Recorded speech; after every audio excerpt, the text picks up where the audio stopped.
Obsesi yang berlebihan terhadap permainan disebut kecanduan game.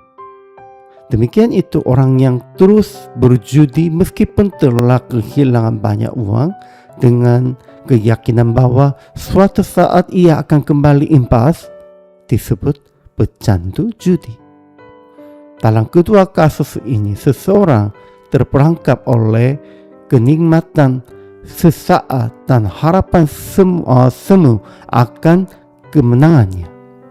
Fokus mereka tersedot sepenuhnya pada permainan dan kemungkinan menang, sehingga mereka mengabaikan kehidupan sehari-hari, menyia-nyiakan uang, bahkan merusak hidup mereka sendiri. Dari sudut pandang ini, orang-orang sakit yang berbondong-bondong ke kolam Bethesda menggantungkan harapan pada desas-desus tentang mujizatnya dan menunggu akhirnya bergoncang tanpa mampu bergerak sendiri, dapat dikatakan terjebak dalam semacam kecanduan mujizat. Iblis yang dengan licik memanfaatkan keegoisan dan harapan manusia telah mengubah tempat yang seharusnya menjadi sarana anugerah menjadi lawa keputusasaan dan persaingannya. Ketika Yesus datang di Yerusalem untuk hari raya, ia melihat banyak orang sakit terbaring di dekat kolam Bethesda, di dekat pintu gerbang dombanya. Mereka menantikan saat air kolam itu bergoncang. Di antara mereka ada seorang yang telah menderita sakit selama 38 tahun. Yesus bertanya kepadanya, "Maukah engkau sembuh?" Orang itu menjawab, "Tuhan, aku tidak mempunyai seorang pun yang memasukkan aku ke dalam kolam itu. Apabila airnya bergoncang dan sementara aku berusaha turun ke dalamnya, orang lain telah mendahului aku."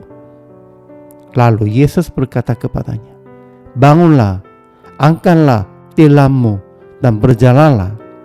Seketika itu juga orang itu menjadi sembuh dan berjalan. Tetapi karena peristiwa itu terjadi pada hari Sabat, orang-orang Yahudi mempermasalahkannya. Kolam Bethesda dipenuhi orang-orang sakit karena tersebar kabar bahwa kolam itu dapat menyembuhkan siapa saja. Orang-orang buta, timpang, dan lumpuh menaruh harapan di sana, siap bersaling dengan ratusan bahkan ribuan orang lain demi kesempatan masuk ke dalam air lebih dahulu. Namun kenyataannya tempat itu bukan hanya dipenuhi harapannya, melainkan juga keluhan dan latapan. Orang-orang saling mendahului, saling bersaling, dan perlahan-lahan keputusannya menumpak. Akibatnya, selain penyakit fisik, mereka juga memikul beban kelelahan dan luka batin yang semakin memperparah kondisi mereka. Kita dapat melihat penyakit batin itu dengan jelas melalui jawaban orang yang telah sakit selama 38 tahun.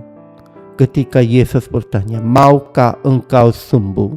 Ia sebenarnya dapat menjawab dengan sederhana, "Ya, aku mau." Namun yang keluar dari mulutnya adalah keluhan. Tidak ada yang menolongnya dan orang lain selalu mendahulunya.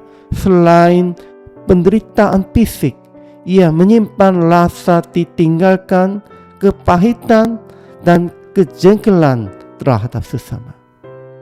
Kesempatan yang seharusnya menjadi saluran kasih karunia telah berubah menjadi ladang keegoisan.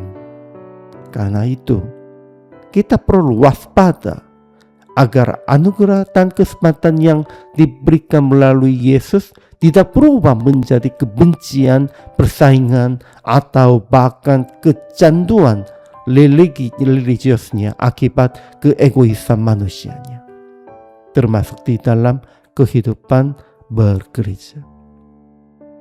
Kasih karunia Allah bukanlah arena perlombaan, melainkan undangan untuk bangkit, percaya, dan berjalan bersama Kristus.